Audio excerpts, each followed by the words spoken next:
Welcome to The Point. I'm Mindy Todd. According to the Centers for Disease Control, stillbirths impact more than 24,000 women and families each year, but is something we rarely discuss. Improvements in maternity care since the 1940s have resulted in a dramatic reduction in the occurrence of stillbirth in the U.S., but those declines have recently leveled off. In a few minutes, we talk with maternity staff, midwives, and therapists who help families through the experience. But first, we hear the story of Amy and Joe Loud of Sandwich. In 2017, they were about to give birth to their second child when suddenly they were in a situation that nobody can really prepare for. It's a decision other families have to make, but not many talk about. Otis Gray has a story. Hey, how's it going, man? How you doing? Good, I'm Joe. I'm Otis. Otis, how are you? Joe and Amy Loud live in a Cape-style house in a quiet neighborhood. Hi. So nice to meet you. You too. They've got 2 dogs, 2 cats. We're a little Dr. Dolittle house. Oh, and of course, this guy. My name's Luke. I am turning 10. No, he's not. I'm turning 8. They're kind of this little Norman Rockwell family, which is funny because Amy didn't even always want kids. No, I did not want any kids for the longest time. And then, of course, when I got older and I met the love of my life, I definitely wanted to have a family. Guilty as charged. So, in 2016, Amy and Joe found out that they were pregnant with their second son. They named him Landon. And then in June of 2017, they gave birth to Landon. If you don't mind, do you have any pictures? Yeah. Amy brings me over to a shelf with photos of Landon on it, and there's one from a couple hours after he was born. He's swaddled in a little blanket with stripes on it, and the photo is in black and white. Yeah, it's hard to look at as it is, but looking at it in color is even harder. You can see it's like almost like bruised almost on his face on that side, and his lips are black and everything is just way more pronounced in color. One morning, just over 8 months into the pregnancy, Amy told Joe that she didn't feel Landon moving around as much. They figured they'd stop by their hospital, Beth Israel Deaconess in Plymouth, just to check that he was okay. And as the midwife was giving Amy an ultrasound, Joe saw this concerned look on her face. I think the way that she said it was, I'm concerned because at this point we're not hearing a heartbeat. Just everything stopped. Amy was sort of in shock. We had everything ready. His room was done. All of a sudden, there wasn't going to be a him. They immediately had to make a very different set of decisions than what they were prepared for. Did they want to deliver Landon by C-section as planned, or by natural birth? They had to think about funeral arrangements. And then they were hit with this question. Did we want to spend time with the baby after he was born? My immediate thought was no. Almost like I'm in denial, so no, I don't want to see him. The doctor that I was talking to said that it was something that they would recommend. They said that a lot of people that have gone through this before feel as though that they needed to do that in order to have some closure. And I wasn't sure if we were going to want to have that memory of holding our baby who was dead. The second that they brought him in, he was just perfect. He looked like he was just sleeping. You're sitting there holding your son. You're looking at him. You're still asking yourself, am I dreaming? Is this real? Amy and Joe took turns holding Landon and saying goodbye. After about 30 minutes, they let the hospital take Landon's body so that they could rest before they see him for a second time. Had we known what was going to change, we would have kept hanging on to him for a little longer at that first time around. The hospital staff took Landon to the morgue to keep him cool. This is the practice in hospitals all around the U.S. They bring the baby to the morgue to preserve the body and then back to the family for brief visits. When we first saw him, his face was like, had color and was, plumper and a couple hours later, it was not that way anymore. Because Landon's body deteriorated so quickly, Amy and Joe only got to see him for about 3 hours total, which means that their family and friends didn't get to say their goodbyes. And so those are moments that we can't get back. After they left the hospital, Amy started having anxiety attacks because everyone they knew expected them to have a baby. So Amy and Joe kept having to break the news that he was stillborn. It got to the point where Amy didn't even want to leave the house. There could have been no lower low. And that went on for months. I was battling with God. And so, one day I just said to myself, okay, I think there's enough sadness. I need to make something out of this.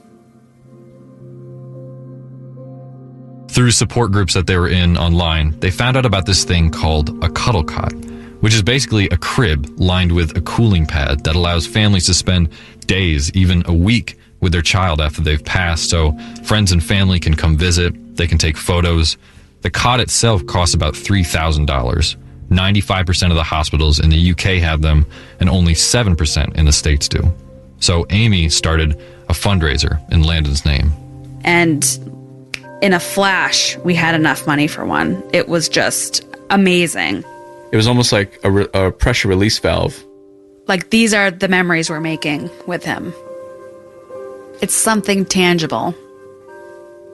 Amy and Joe donated the cot in Landon's name to their hospital.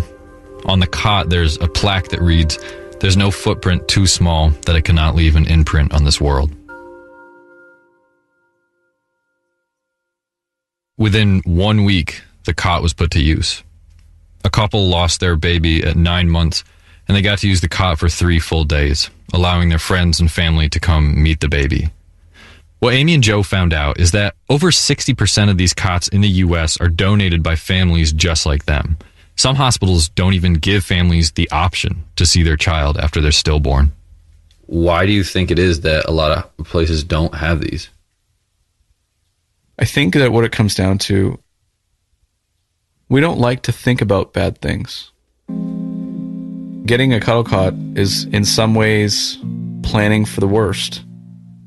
If you think about the way that we treat people's passing that have been with us for any amount of time, there's a whole process that we go through to ensure that people have an opportunity to see the deceased person and to pay their respects. And so why should it be any different when you have a child?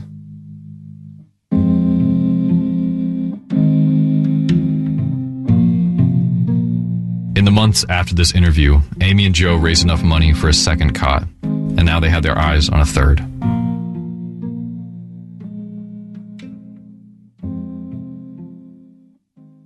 This piece came to us through the Transom Story Workshop. Otis Gray was a graduate of the program last year. Joining us to discuss supports and services to help families through this difficult time is Shannon Uchkunis. She's the founder of Cape Cod Baby and offers supports to families through pregnancy, childbirth, and beyond. She also offers bereavement supports. Welcome. Good to see you. Thank you for having me. Erin Horahan, who's a therapist who works with individuals struggling and with bereavement and major mental illness in private practice in Kingston. Good morning, Erin. Nice to be here. Susan Shar is a maternity nurse at Falmouth Hospital. Morning, Susan. Good morning. And on the phone, Rachel Boswell, a maternity nurse at Beth Israel Deaconess Hospital in Plymouth. Good morning to you, Rachel. Good morning. Thanks for having me. Shannon, you're a doula. Explain what that is. I was saying before, I just recently, a few years ago, found out what a doula was. So you're called in to help families whose baby has died in utero. And what is your role in that situation? And what is it? Start with, what is a doula? Okay, so a doula gives support to pregnant families.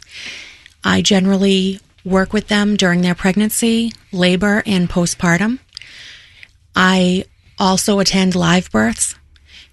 Clearly, when I get the call of bereavement, it's last minute because nobody plans to have a stillborn baby. When I get those calls, I make myself readily available for that family because they need the most support.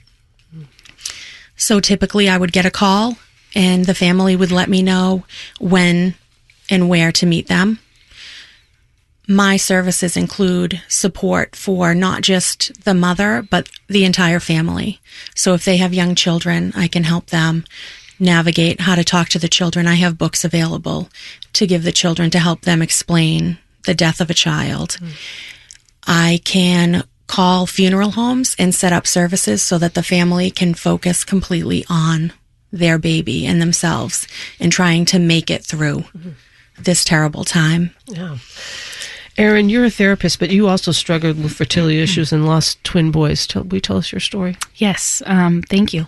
So I, in 2015, was lucky enough to have two twin boys, Caden and Colby.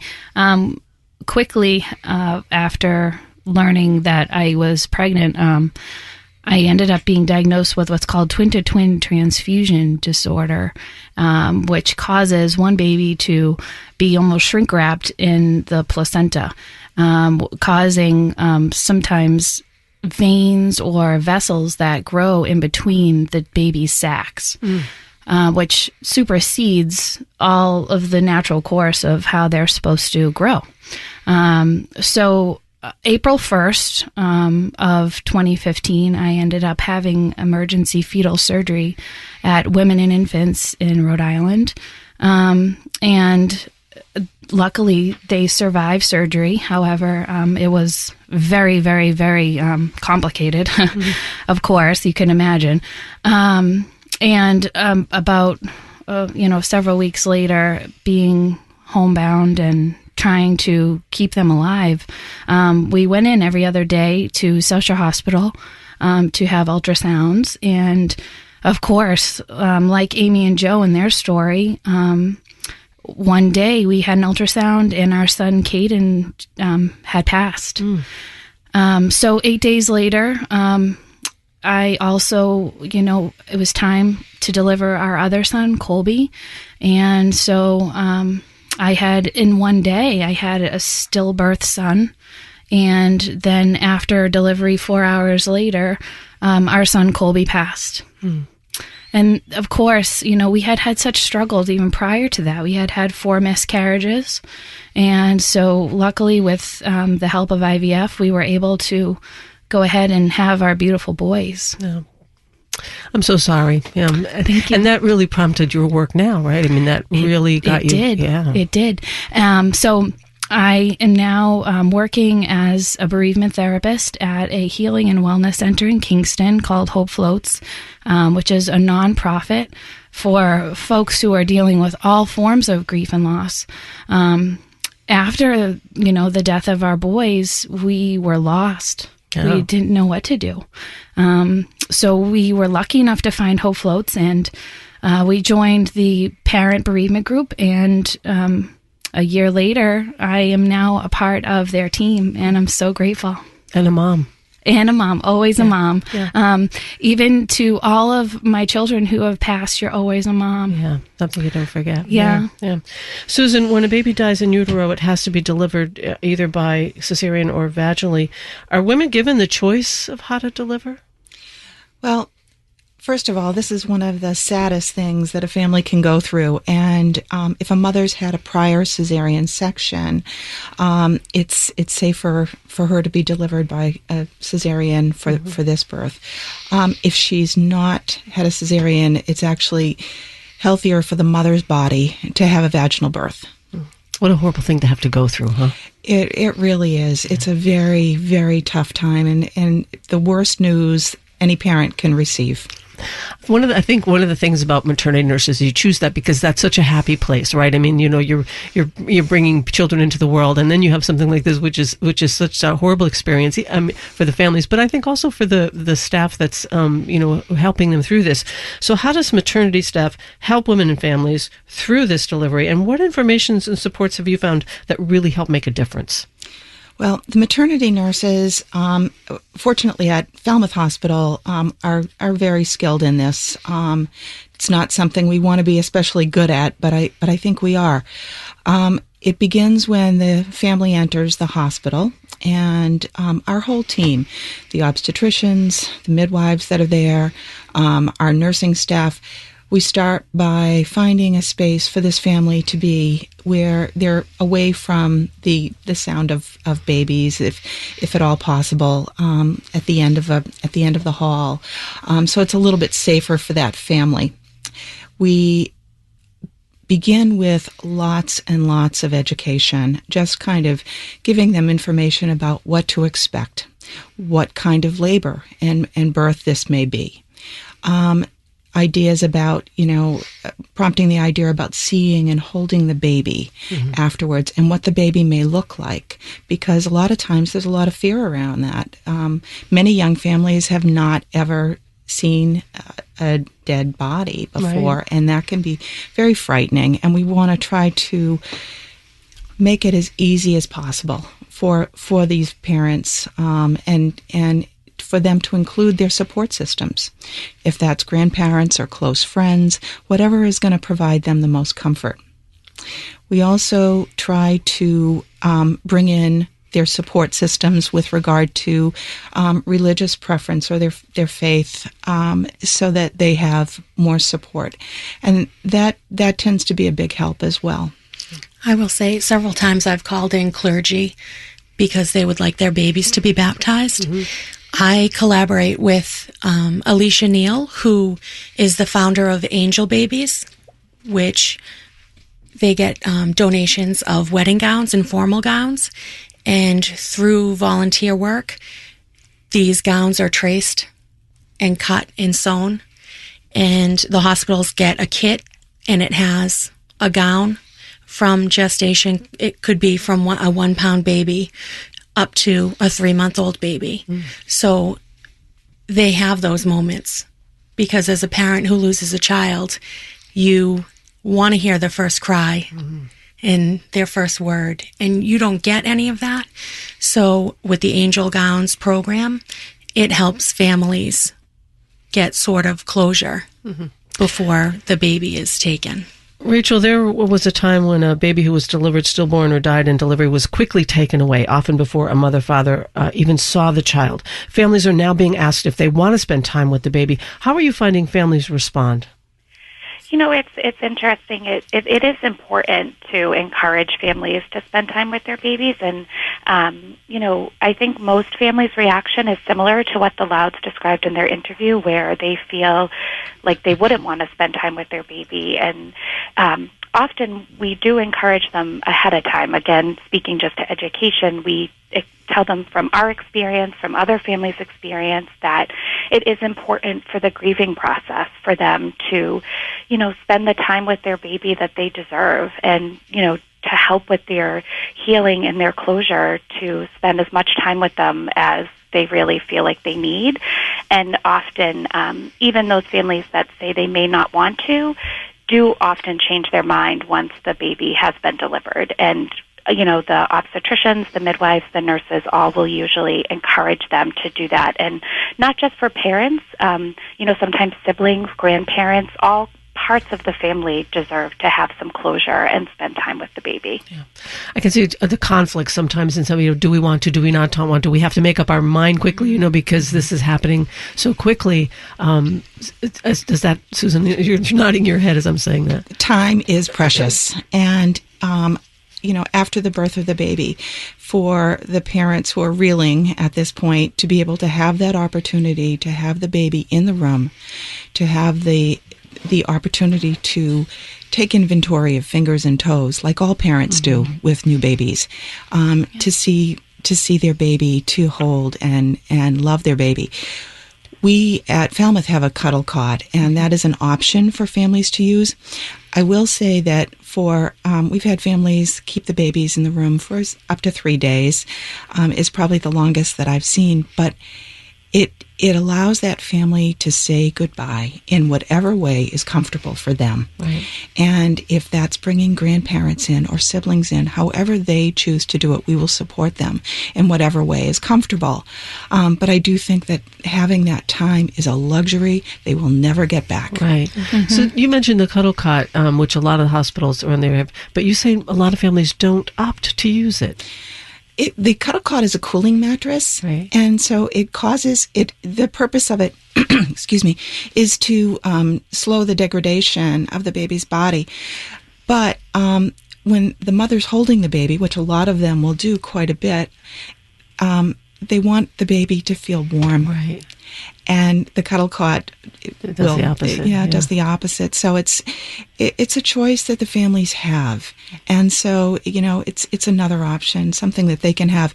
It has a lovely Moses basket with it, which is really sweet, and or the baby could be in a crib like we would have with any baby, or even in the warming. We have a warming unit that we bring in for the births, and so that also can keep the baby a little bit warmer and make it a little bit easier. On Rachel, the is that your experience too? No. So interestingly enough, my experience is very different. So, having the cuddle cot has really changed our practice significantly since it has been donated. Personally, out of my patients, I've only had one not choose to use it. We just, unfortunately, last month had a patient who kept her baby in the room with her for 4 days. She was able to use the cuddle cot and to have family visit. It was, we worked with her very closely. If she had people, family or friends coming who did not choose to see the baby, we were able to, remove the baby with the cuddle cot while the baby stayed with the nurses and then bring it back in after they left. We find patients have said that it has made a huge difference for them. And like I said, most of them are choosing to use it. Yeah. She mentioned in that piece we heard this, he said the cuddle cots were $3,000. They're more like, what, $8,000, right? It depends on who you speak to about that. I know you can get them for cheaper than $8,000. Erin, did you and your husband choose to spend time with your boys? Yes, we were so lucky to be able to take the time to, have as much time individually with the boys and collectively. And South Shore Hospital, oh my goodness. They go above and beyond. They really do. They do. Like we were saying, time is of the essence. And so luckily we were, able to, in an odd way, really prepare with the team. And that was another thing, as a patient when your team is collaborating and, so you can feel, that as you talk to them. And they really collaborated, not just together, but with us to make sure that we were going to get the optimal experience. And, you don't know what you don't know in the moment. And they did. Yeah. And so we were able to take advantage of that. And through that, we were able to be with the boys, for a few hours. We did not have a cuddle cot. But I almost wonder, how different that would have been for us or not. But there are no regrets. Yeah. 866-999-4626 is our number if you'd like to share your experience with us. 866-999-4626. Our email address is thepoint@capeandislands.org. We'll talk more after a quick break.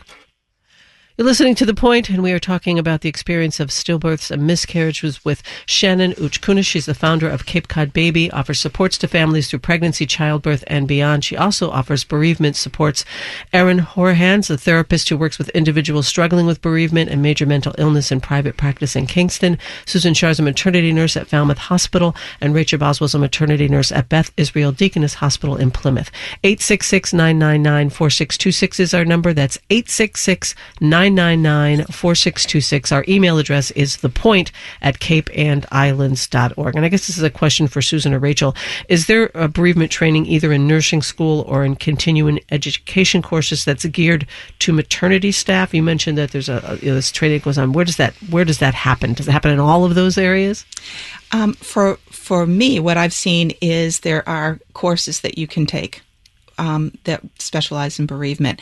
And there are some nurses that they actually get certified in bereavement nursing, and that involves a lot of support of the families and helping to provide as many memories for that family as possible in that moment. So they do a great deal. We have one nurse that works at Falmouth, and her her name's Hope. And she's incredible. She's actually formerly worked at Brigham and Women's Hospital, and that was her specialty, was working with families who had experienced a loss. And she's amazing. She takes so many photographs. And that, we hear over and over again just the importance of that, because this is what the parents are going to have. Right. And in the moment, they're in this surreal world where they can't believe what's happening, and they're not thinking of preserving memories at that time. Exactly. Exactly. And Hope just does it in such an amazingly artistic, beautiful way that it's really a wonderful thing. And putting together a memory box, actually, of all sorts of mementos, a lock of hair, if that's possible, the measuring tape, the photographs, fingerprints, footprints, cards. We have blankets that the babies have been wrapped in, little hats, depending on the sizes. We don't have the angel gowns, but we have volunteers in the community that actually knit these darling little blankets, and so we have matching blankets and hats. I would love to bring angel gown kits down to the hospital so that you have them on hand when needed. Rachel, do you want to add anything? Beautiful.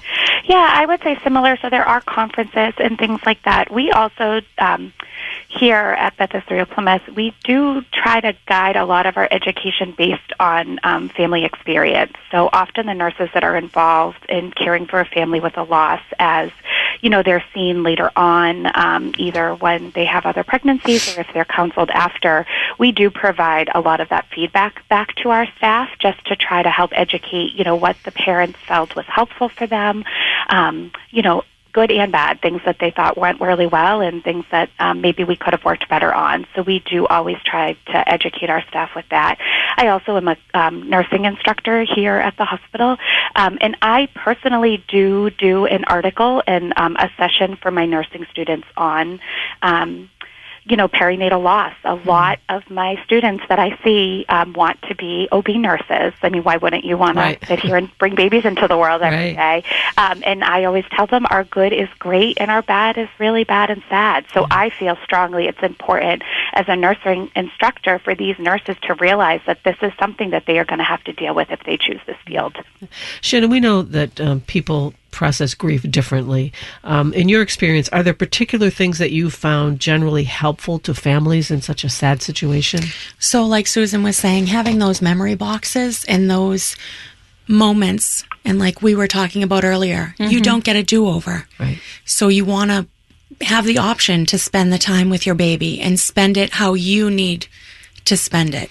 And everybody processes differently. Every family is going to process differently, and they need avenues to be able to explore what's going to work for them. So it's so important to have little mementos and little keepsakes that you can have to remember your time in the hospital with your baby. Yeah. Go ahead, Susan. I think another piece that really kind of makes it real is calling the baby by name. Absolutely. This and using that name, referring to the baby. It's all part of that special, making it special and making it as important for the families as you can. And I think it's important for family members and friends to realize that when you want to reach out, but you feel like, I don't want to say anything because I'm going to make them sad, or I don't want to bring it up, they think about their babies every single day, all the time. Yeah. So it's important to use their name, like Susan said, and keep their memory alive. Yeah, Erin, I'm going to turn to you because you've been through this, and you're also a therapist. So what are your thoughts on this? It's all accurate. It's so true. Number one, I think, you anticipate that this child or children in my case are, going to be, 18 one day, and that you're going to have all these memories and create all of these opportunities to love and, watch your child grow. And so when that is not the case anymore, every moment, like I said, it counts. And so, when people would, come work with us in the hospital, and when family and friends would come visit us, it was imperative that we heard their names because they were here. Yeah. I also, of course, feel very strongly that just because a child is not here doesn't mean that they're gone. Right. Love never dies. Yeah. Erin, I want to ask you this question too, because I'm thinking of somebody I know who had several miscarriages, and the pain was so much for her. She decided, I can't go through this again. Right. You had that same experience. So what do you say to women who've gone through this, especially, and we were talking about stillbirth here a lot here this morning, but miscarriages are equally as painful for families. It's confusing. Yeah, it's scary. It's just devastating, and you feel powerless. And, like we were saying earlier, you just never know. One moment you're pregnant, the next you're not. Yeah. And sometimes you feel you're responsible. It's your fault. Like we've said, a mother can do everything correctly, but it doesn't mean that it's going to have the best outcome. Yeah. So it takes a lot of courage. Yeah. And also, I'm the type of person you can't tell me what to do. So I wanted to be a mom, and I wanted to be a mom to a physical child here. And I'm a mom to 7 beautiful babies. Yeah. But I have 1 physical baby here now, and she's 2, and we're just so grateful. Yeah. When do the doulas start working with the families? It depends. So if it's for obviously a stillbirth, I would get a call typically when they're leaving the office of the hospital and they just found out, like you said, there's no longer a heartbeat. They're lost. They don't know what to do. They don't know where to turn, and they're not sure how to process on their own. That's typically when I get the phone call. What about before you don't know, so when you're actually thinking you're going to go full? Do you start working with them when the baby's born, or is it earlier? The earliest I've ever gotten signed to be a doula was when they were 8 weeks pregnant. Yeah. And so my support carries on from the time they sign the contract until that baby's here. And if they wish to do postpartum care after, I do that as well. So have you been a doula with somebody who's had a miscarriage then? Or? Absolutely. Yeah. Yeah. And how do you handle that? We can't preserve really memories, can you? What do you do in that situation? It's more like I was saying to Erin earlier, it's more of mental health at that point, because you need to take care of yourself. And like you were saying earlier, Susan, that mom guilt is real. Yeah. And you feel that you take it on yourself. Why did this happen to me? What could I have done differently? Right. And we're talking about mom guilt. What about dads? Absolutely. Dads probably feeling some of the same things, and right? Helpless. What could I do? With dads, it's more they're supposed to protect their family, and they can't do that. Yeah. Shannon, you said something that really made me think. You said they never forget. They're always thinking about this. And I think I told this to everyone in the air. And I think this is true for both moms and dads. I have a 94-year-old uncle who recently said to me, nobody knows this, but, my Aunt Ginny and I did have a baby. And it was, again, it died at birth. And I just thought that was amazing that still at 94, he's still talking about this. Memory. Remembering. I should say still talking about it. I did know about it, but that he, that's still in his heart at 94. It never goes away. Yeah, long time ago. Yeah. 866-999-4626 is our number if you'd like to share a thought or your experience with us. 866-999-4626. Our email address is thepoint@capeandislands.org. We'll talk more after a quick break. You're listening to The Point. We are talking about helping families through the experience of stillbirth and miscarriage. 866-999-4626 is our number. Our email address is thepoint@capeandislands.org. In studio with us is Shannon Uchkunis. She's the founder of Cape Cod Baby and offers supports to families through pregnancy, childbirth, and beyond. She also offers bereavement supports. Erin Horhan's a therapist who works with individuals struggling with bereavement and major mental illness in private practice in Kingston. Susan Shar is a maternity nurse at Falmouth Hospital. And on the phone, we have Rachel Boswell, a maternity nurse at Beth Israel Deaconess Hospital in Plymouth. We were talking about dads and their experiences through this. And Erin, you wanted to mention a dad support group. Yes, where my private practice is through Hope Floats Healing and Wellness in Kingston. It's a special group for fathers who, of course, are, in the midst of this incredible trauma and crisis on, so many different levels. And we feel like dads get lost in the process. And so they are grieving in ways that we can't even imagine. And it's very different for the way that moms grieve. And so Ken and Denise Brack, who are the co-founders and executive directors of Hope Floats, they lost their son, Michael, so, of course, they continued their work by trying to help others through the grieving process. And Ken has started a dad's group, and it's fantastic because they literally, just get to be them, and they get to talk about the things that get often misplaced. And so that group is getting larger, and along with all the other support services we have for couples as well, it's really wonderful. Women who've delivered a baby go through a postpartum period, whether or not the baby survives. It's a biological process that can include lactation. Susan, you're a lactation consultant in addition to being a maternity nurse. How do you counsel women who've lost a baby and have that milk come in? That can be a very bittersweet moment. It's another reminder. And so after we have counseled the mothers that this is a possibility, we talk about options. One is to help them wean their supply, and another is some mothers may be interested in donating their milk. There is a milk bank called the Northeast Mother's Milk Bank, and they will accept donations from mothers. And for some women, it's a way of honoring their baby, and that milk goes to little preterm babies in neonatal intensive care units. So it can be a way of helping another baby to be healthy. So it's a very important and very meaningful gift for some women to be able to have that opportunity to do that. Rachel, you have thoughts? Yeah, exactly the same. We do often, make sure that is one of our points to review with them prior to them going home, and we do usually offer them both options and give them information for both as well. Depression is common postpartum, and when you've lost a baby on top of that, I can't even imagine it would be like kind of doubly compounded there. So what are some of the signs of depression, and is it discernible from grief? Because you're grieving, which kind of includes some signs of depression versus, so what are some of the signs you're looking for? Yeah, I think if I could speak to that, I think that, depression can look all kinds of different ways, of course, for different people. But, grief is special. It's like watching a child write on a piece of paper. It has all forms of, different kind of ways of being. One minute you feel fine, the next minute you are not able to even get out of bed.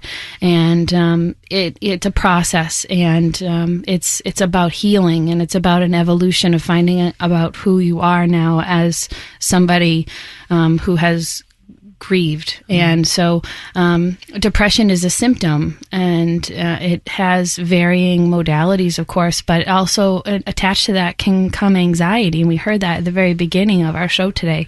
And so that anxiety can, if not treated, turn quickly into depression, and that's so debilitating, and it just adds another link in the chain of trying to heal from the loss. And of course, that healing process, just like the grieving process, is different for everybody, right? Right. Yeah. Yes, and remember too that these people are now changed. They're as I call evolving. Yeah.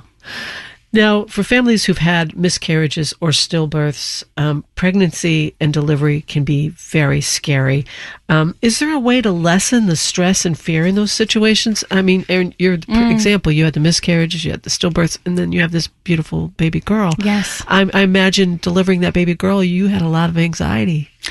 I didn't even wear maternity clothes. Yeah. People thought I was just in such denial, but I was so afraid. Yeah. So much fear. So, I think being part of the process with, all of the providers, the doctors and nurses and caring for us, I think was so important because they made us feel like we were a part of the decision making. And they really gave us a lot of good information that I think was really so helpful. So the more information, the better. Yeah. And the more feeling like you are part of the choice, and, feeling like, you have decisions also when it comes to, caring for your child. Yeah. Go ahead. I was just going to say, so typically, I know some of you haven't heard the term before, but a baby after a loss is called a rainbow baby. Yes, I had not heard that before, It's a beautiful gift after the storm that you've been through, and we talked about it. It's not a replacement. No. It's not taking the place of the children or child that you lost. It's a new, beautiful gift and a new beginning for your family. And I was just going to say how important it is for parents and families to understand your mental well-being during this time is more important if the doctors are telling us that the baby is healthy and safe. Mm-hmm. So working with families their second time around is very different. Yeah. Rachel, what about your thoughts on that?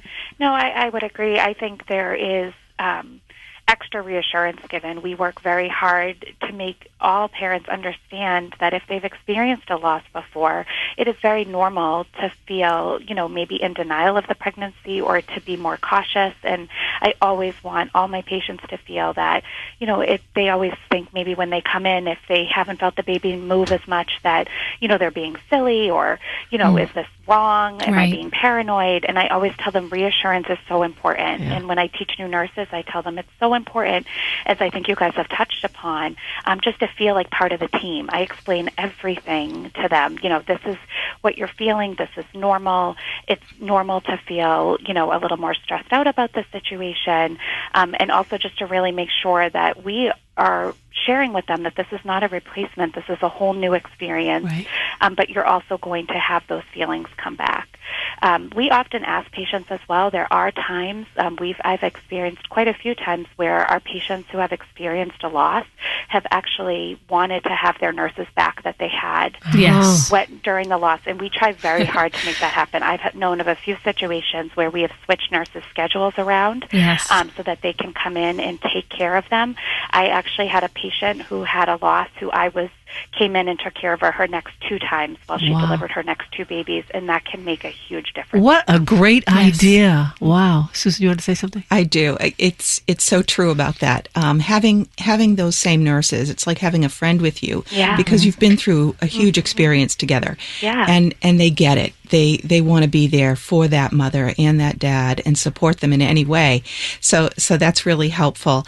And I do think that, anytime that we can educate families and make them feel comfortable. One of my roles at Falmouth is a childbirth educator, and we talk about, one of the icebreakers actually in the class is, what's been your favorite part of the pregnancy so far? And so many times mothers will say, well, it's feeling the baby move.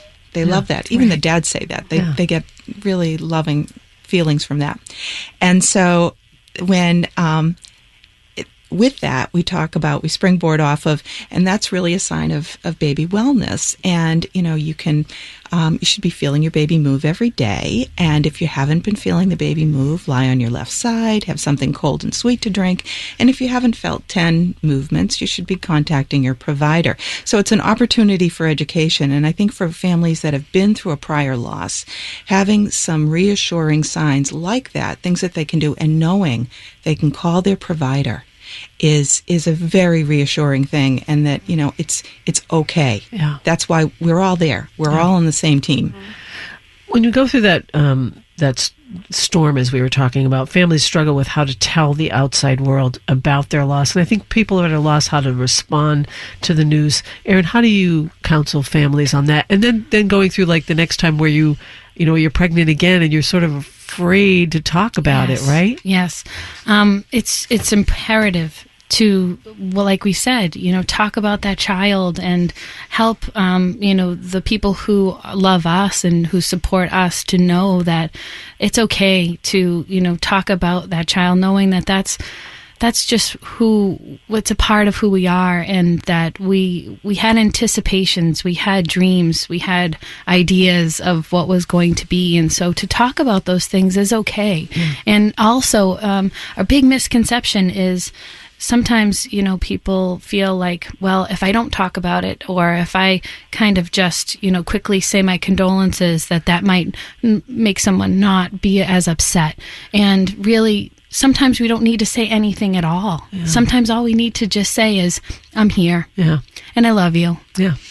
I was just going to say, living in the time we are with social media, a lot of families, their pregnancies play out on social media. So your friends from all around the world are seeing the milestones that you're hitting, and they know when you're getting close to the end of your pregnancy, and they're expecting to see the baby. I've worked with families and helped them set up sort of a kind of a statement to put on social media. And please know that putting pictures out there and putting their story out there isn't made to make you feel uncomfortable.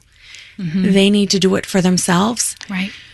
And they need to feel that if they can get this information out there without being afraid to go to the grocery store and running into somebody and feeling that anxiety of, I don't want to have to talk about it when I'm out in public unless I'm ready to talk about it. Yeah. They need that platform to be able to get that information out there to the most amount of people that they can. Shannon, you mentioned earlier that you help families when there's other children involved. What's the best way to talk about a loss with other children in the family? There are several children's books that are available that describe loss and grief and how to help the other children. Depending on the age of the children, you may not want them to come in to see the baby, but again, that's a personal preference. So if you feel that your children need to be there to say their goodbyes, to get an understanding of what they're going to see and how the family is going to move on, is a personal preference. That's a tough thing too, though. You're reeling from what's just happened as we're talking, and as you're in this surreal thing, and you've got all these decisions and things happening, and then you're like, do I bring my 4-year-old? It really is, because we as adults have a hard time processing what's happening and what we're seeing and the feelings that we're going to feel and how we're going to move on from those feelings. Yeah. And so, Rachel, do you counsel people when they ask that question? Should I bring my other children in? Yeah, I usually tell them that it is definitely a personal decision, but what I do try to do, if it's prior to the delivery, is just to educate the parents and, kind of go over with them how the baby may look and things like that. And personally, if they, encourage them usually that they may want to spend some time with the baby first and maybe make their decision after that to see if they would like to bring their children in. Yeah, that's good advice. Erin, we talked about your private counseling and that you work with Hope Floats Wellness, but tell us a little bit more about Hope Floats Wellness. What are their mission and services? So Hope Floats Healing and Wellness is, as I said, a nonprofit organization to help families deal with grief and loss of all kinds. Not only is it working with people who have lost a child, but also a spouse. We help folks with suicide loss prevention, as well as all healness and wellness opportunities, such as Reiki yoga, trying to combine a whole set of circumstances collectively to help the person heal. We also have what's called Mike's Club, and that is a parent and child support group where children work together around the loss while the parents are also meeting separately. So we try to focus on the whole family system. Yeah. Got a final, less than a minute. You want to give a final thought, Shannon? I just want to let families know that there is help available if you do find yourself in this situation. Information you can find online. And it's important for people to know that nobody ever wants it to happen, but the help is there when they need it. And we will post links with more information about all the resources and websites that we've mentioned today at our website, capeandislands.org. Shannon Uchkunis, Erin Horahan, Susan Shar, and Rachel Boswell, thank you all for coming in and talking about such a difficult topic, especially Erin. Thank you so much. We really appreciate it. Thank you, Mindy. Thank you for having us. I'm Mindy Todd. Thanks for listening.